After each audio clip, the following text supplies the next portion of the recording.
Et bien voilà, c'est un plaisir pour moi de venir encore vers vous parce que après les quelques minutes d'échange explicatif plutôt qu'on a fait sur les phénomènes économico-financiers qui est en train de gagner l'espace au Congo, j'ai eu plusieurs questions, plusieurs retours qui me fait d'ailleurs plaisir pour qu'on puisse clarifier.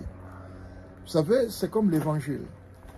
Il y a une partie de la responsabilité des pasteurs, des prédicateurs, des prêtres, de l'imam, ainsi de suite. Mais il y a aussi une partie des croyants. Du côté croyant, il y a ce qu'on appelle la foi. La réussite, les miracles économiques, la stabilité sociale que nous cherchons, ça doit être une démarche, une volonté commune et dans une démarche participative où chacun a un rôle à jouer. Les technocrates ont fait boulot nabam. Ils ont appliqué toute la théorie économique pour que la monnaie est s'apprécier, tout côté la stabilité monétaire et même abisso malembe na stabilité à cadre macroéconomique, afin que les microéconomies et qu'un épée malam. Ils ont réussi à y appliquer la technique pour expliquer qu'il y a la théorie à monnaie à offre et demande, injecter des dollars sur les marchés pour que la monnaie locale est s'apprécier. Et c'est là avec des conséquences au Kende, qu'obandana import-export, na sani, il y a consommateur. C'est encore une autre histoire que nous avons expliqué sur les détails ici. Mais beaucoup de gens se posent encore la question, et bien là, ils ont un doute, et ils ont créé les problèmes. J'ai même entendu certains dire que sa dette extérieure, non, c'est faux. C'est comme si tu es bien monté. Mieux vaut se taire. Vous savez, effet boule de neige, il y a un tox. Et ça a des conséquences, il y a mabé. Nous devons tous participer. Et ça, on va pêcher la directive, va appliquer la méthode. Mais biso la population, toi, on a devoir. Je suivais encore mon mais mbongo ekiti, biloko ekiti. Là aussi, il y a bonne volonté à commerçants. N'importe datant, on avait un ministre de l'économie, professeur Niembo. Je ne sais pas qu'est-ce qu'il est devenu, mais on avait créé une brigade économique pour nous quitter le terrain, pour vérifier les indices très importants dans l'analyse économique. Le cas indice des prix, le cas indice il y a consommation, et ça indice non négligeable où ils ont aidé na niveau macro, il y a comprendre ndeni beaucoup tambusa masolo ya économie. Ce qui les lots détaillants ba quitter si biloroté et comme monter à mabé. Parce que la technique qui est appliquée est la technique mongo et pour favoriser importation, c'est-à-dire et pour inonder marché. Mais en même temps, il y a une technique mongo soit te mener en bien soit te participer surtout et qu'il faut booster production parce que tout le monde que soutient un bon qui est toujours na production. Production de nalobaki l'autre fois tout les magas na minéralité mais tout diversifier production na biso cause na biloko kulia et cause la tout tika mukia ma service tout pendant le secteur primaire. C'est de là que nous allons sentir la différence ya makambu ngezoke. Donc tous nous devons jouer les jeux. Ba kondi ba pesi ba directive ba salo ba ko sala ba commerçant il faut pas jouer jeu na bon. Les consommateurs il faut jouer jeu na bango, les citoyens il faut jouer partition na bango. Mais écoutez, et ça quoi, quand je parle des indices, c'est pas qu'on soit par exemple indice à consommation sur les carburants.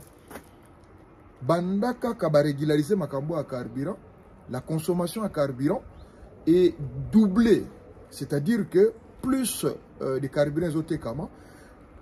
Concrètement, la Xinini, plus de véhicules au Tambola, bien que ça a plus de pollution, mais il a ici que moins de tracasseries, ou bien moins il y a problème, il y a transport, parce que le transport est belé, et cause de la sous-difficulté.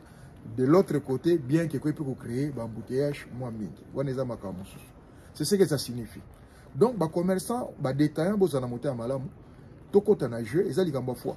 Parce que ceux qui ont toujours dans le banc, qui a matate, bozana robanga na botika ba prix à l'écolo et fait dans les consommateurs, les citoyens vont sentir en côté. Je voudrais en profiter pour lancer un appel à jeunes économistes, à étudiants dans la faculté de sciences économiques. À notre époque, tu as un café économique, tu as un forum économique. Mais c'est le moment. Bon inviter les acteurs, ezala M. Adolphe Muzitu, ezala M. Doudou Fwamba, ezala M. André Wameso, ezala professeur Mokoko Samba, bobengi sabango na forum économique, bobengi sabango na café économique, ba expliquer, ba discuter. Mais en même temps, et cause avec ba sujet à bien, au lieu de science nanzela, na ba profane, au bazar ça et la manipulation négative na intox, mais bino ba étudiant en économie, boya na ba benga ngoni na ba plateau, boya na ba biloko esalama na WhatsApp wana ba kota gebele bele na petit ba benga ngoni. Boya ko expliquer, bo sala ba vidéo, bo expliquer exemple matière mobimba, bo ko utiliser comme ba travaux de fin d'études. Donc, j'insiste, ba kondi ba sali boulot na bango, ba injecter dollars sur les marchés pour nous faire apprécier mbongo na biso. Non seulement ça, ils ont émis ba technique mususu économie pure, par exemple ba émettre ba titre. Tout ça pour éviter que mbongo ezala ebele sur les marchés, monnaie locale, il faut se rendre rare pour justement ils ont valeur, mais en même temps avec des influences et des conséquences dans l'import-export pour nous que balance na biso commerciale ezala sous déficitaire pour nous que exportation tant que ça la condition à bien et permettre dollar et aibele pour nous favoriser importation où pour inonder marché et puis aussi que indice de prix est la plutôt nassé et que consommateur à vivre situation là. Donc biso tout il faut tous jouer tout ce qui l'on gouvernement sali par na ba citoyen bossa la part na bino ba scientifique bossa la part na bino tout ce qui intox plutôt to encourager to kolisa kondima ya batu na kata politique to soke non. Ça n'a rien à voir avec la dette extérieure aussi de na yoka ba mutu bazolo ba non il renforcer dette extérieure. Non, d'abord de toute façon mboka no sera na dette intérieure comme extérieure. Mais na cas où il y a gestion de la politique monétaire où il se trouve vivre l'eau, ça n'a rien à voir avec dette extérieure. Ce bolobi dette intérieure oui na undima parce que ça nous a été dit clairement que injection au basalagi pour stabiliser prix à carburant, ce sont des prêts au ebimi na ba réserve. Donc ba réserve wana e utakawa pi ba réserve ezali de ba par exemple besoin dans ba banque. Et ça ba dépôt au ba banque ça la pour na ba client na banque. Donc c'est une dette intérieure et ça extérieure. Et en plus ba tunaki injection il y a 50 millions et kota ke uti wapi et uti peka na ba réserve wana. Et en plus inspection au basalagi pour notala qui sont les meilleurs, les vrais bénéficiaires.